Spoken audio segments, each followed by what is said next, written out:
বাংলাদেশ জাতীয়তাবাদী ছাত্রদল সাবেক ও বর্তমান নেতৃবৃন্দদেরকে নিয়ে ঈদ পুনর্মিলনী অনুষ্ঠানে এখন আপনাদের সামনে বক্তব্য নিয়ে আসছেন গুরুদয়াল সরকারি কলেজ শাখা ছাত্রদলের সাবেক জিএস এজিএস দেলোয়ার হোসেন দিলু ভাই, এজিএস দিলওয়ার হোসেন দিলু ভাই, জেলা বিএনপির অর্থনৈতিক বিষয়ক সম্পাদক এজিএস দেলোয়ার হোসেন দিলু ভাই।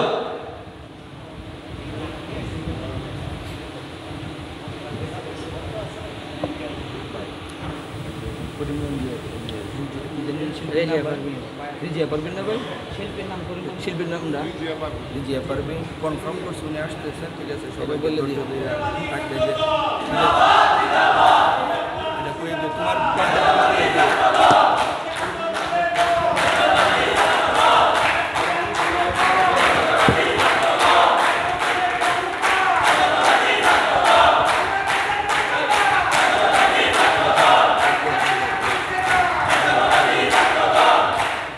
বিসমিল্লাহির রহমানির রহিম।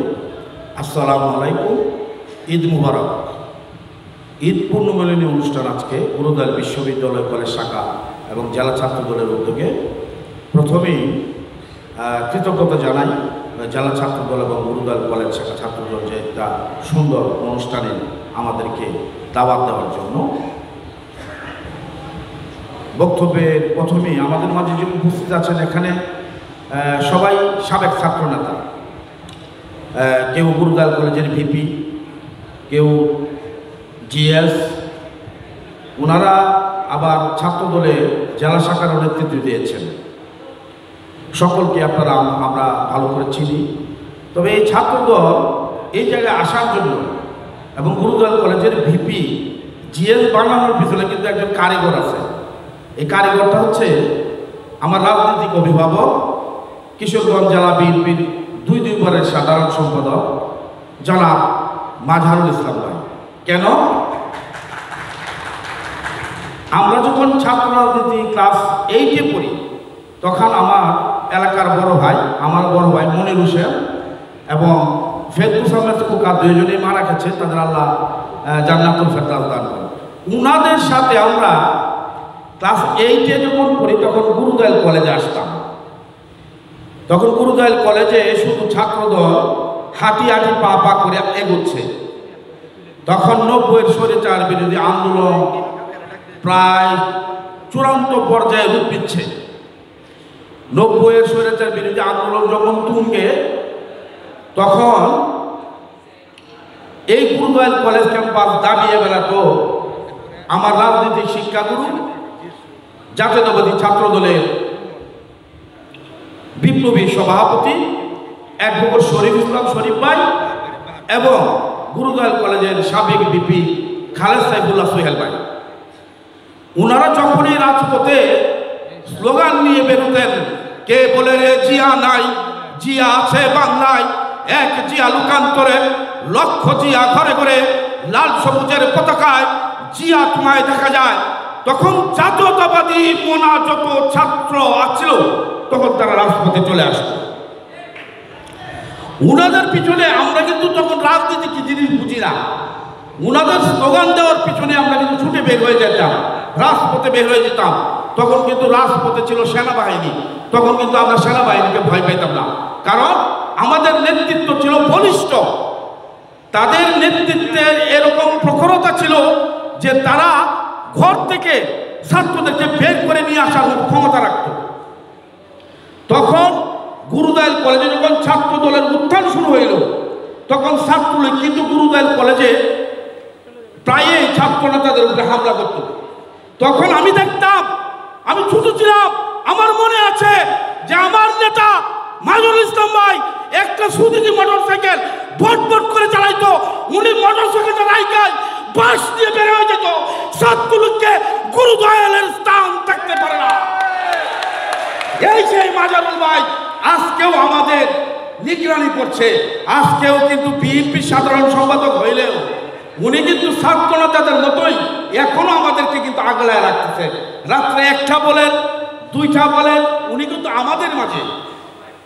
এই যে পরিশ্রম, এই যে পরিশ্রমের যে ফসল, উনাকে যদি আমরা না দেই তাহলে আমরা আমরা অকৃতজ্ঞ হয়ে যাই। বক্তব্যের 24-এর যে আন্দোলন, এই আন্দোলনের যে ছাত্র নেতারা শহীদ হয়েছেন তাদের আত্মার মাগফিরাত কামনা করি। পাশাপাশিভাবে যারা আহত হয়েছেন তাদের সুচিকিৎসা এবং সুস্থতা কামনা করি। ছাত্র রাজনীতি আসার পরে 1995 সনে শরীফ ইসলাম শরীফ ভাই এবং শাহ আলা সাইফুল্লাহ সোহেল ভাই আমাকে গুরুদয়াল ছাত্র সংসদে এজিএস নির্বাচন করার জন্য মনোনয়ন দেন। আমি ওনাদের মনোনয়ন যাতে বৃথা না যায়, আমি অক্লান্ত পরিশ্রমের মাধ্যমে ছাত্রছাত্রীদের ভালোবাসা অর্জন করে আমি নির্বাচিত হই। গুরুদয়াল কলেজের লাস্ট এজিএস আমি। আর গুরুদয়াল কলেজে একমাত্র জিএস হল ছাত্রদল থেকে নির্বাচিত খসরুজ্জামান শরীফ। আমাদের গুরুদয়াল কলেজে কিন্তু জিএস শরীফ ছাড়া কিন্তু ছাত্র জিএস আর নাই, একজনই। আর এজিএস পাস করছিলাম আমরা 2 জন। আমাদের এক বন্ধু আছে, উনি মারা গেছে, আল্লাহ পাক তাআলা জান্নাতুল ফেরদৌস দান করুক, আমাদের ফরিদ। আর আমি এজিএস দিলু। এখন প্রশ্ন হচ্ছে, আমরা কিন্তু রাজনীতিতে আছি। অনেকে বলি রাজনীতি করে কিছু পাইলাম না, অনেকেই বলে কি কয়, আমি বলি আপনারা রাজনীতি করে পান নাই, আমি রাজনীতি করে অনেক কিছুই পাইছি। কই কিরকম? আমি ছাত্রনেতা হওয়ার পরে বিভিন্ন হোটেলে গিয়ে চা খাই, খাওয়ার পরে বিল দিতে এসে দেখি কে জানি বিল দিয়ে গেছে। জিজ্ঞেস করলাম কে বিল দিয়ে গেছে? আপনাদেরকে তো অনেকেই ভালোবাসে, বিল দিয়ে গেছে। আমি ওই লোকটাকে দেখতেও পারলাম না যে কোন লোকটা আমার বিল দিছে। আমরা ছাত্র রাজনীতি করি বলেই, আমরা আজকে জাতীয়তাবাদী দল করি বলেই, জিয়ার আদর্শের রাজনীতি করে বলেই গোপনে মানুষ বিল দেওয়া যায়। এর চাইতে বড় আশা, বড় পাওয়া আর কি হইতে পারে?